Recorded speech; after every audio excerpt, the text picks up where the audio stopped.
పూర్వ రాష్ట్రం ఈ నెలలోనే మన 3వ తారీఖు వరల్డ్ నేషనల్స్లో ముంబైలో జరిగినాయి. వైజాగ్ నుంచి 5 మెంబర్స్ పంపించాను. అందులో సెకండ్ ప్లేస్ మన ఏపీ టీంకి వస్తే మన 5 మెంబర్స్ కూడా ఉన్నారు. రీసెంట్ నేషనల్స్ వాళ్ళ ఫ్యామిలీస్ కానీ వాళ్ళందరూ కూడా చాలా హ్యాపీగా అయిపోయారు.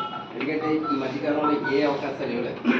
వేలాది మందికి ఏ రోజు సింగిల్ ఎంట్రీ కూడా ఆశించకుండా కొన్ని వందల మంది వేల మంది కూడా ట్రయాథ్లాన్ అనే గేమ్లో 97 నుంచి స్టిల్ ఈ రోజు వరకు కూడా సమ్మర్ కోచింగ్ క్యాంప్స్లో చాలామందిని ప్లేయర్గా తయారు చేసాం.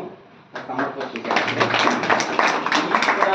ఈ కూడా నేను ఏ గ్రౌండ్లో కండక్ట్ చేయించాను, రాజులో కండక్ట్ చేయించాను, జీవీఎంసీ గ్రౌండ్లో కండక్ట్ చేయి 300 పీపుల్స్కి చిల్డ్రన్స్కి క్యాంప్ పెట్టించాను.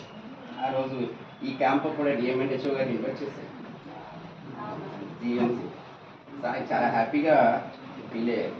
ఇలాంటి సేవా కార్యక్రమం చేస్తూ అలాగే కోవిడ్ టైంలో కూడా చిన్న అవకాశం వచ్చినప్పుడు నేను కళాభారతి చేసేటప్పుడు అక్కడున్న ఆ టైంలో ఫుడ్ ఇబ్బందిగా ఉన్న అబ్బాయిలాగా ఎంతో కొంత అనుకుంచి లాక్డౌన్ ఎన్ని రోజులు ఉంటే అన్ని రోజులు కూడా ఒక ఫుడ్ అరేంజ్ చేసి పెట్టారు. సో అది కూడా మన చాలా చక్కగా ఆర్టికల్స్ రాసి చేశారు. ఈ కార్యక్రమం ఇంత బాగా అరేంజ్ చేసిన మన మేడం గారికి, ఆర్గనైజింగ్ కమిటీ వాళ్ళందరికీ ప్రత్యేక ధన్యవాదాలు తెలుసుకుంటాను.